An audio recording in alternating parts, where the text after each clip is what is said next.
এই নারকীয় কাণ্ড চালিয়ে গেছিল এই 9টি মাস ব্যাপী।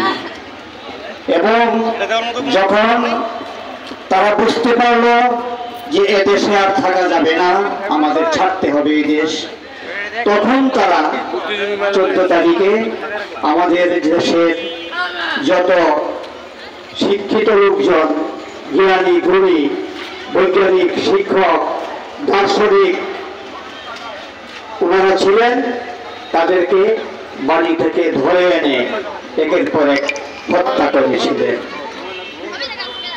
এই কাণ্ড পৃথিবীর খুব কম দেশেই ঘটেছে, আপনারা জানেন। তারা বুঝেছিল যে এই দেশ যখন আমরা ছেড়ে যাব, তখন এদেশের যে মেধা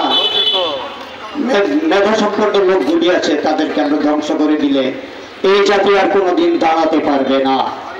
এবং সেই জন্যই বিখ্যাত ব্যক্তিদের, আমি এখানে কয়জনের নাম বলবো,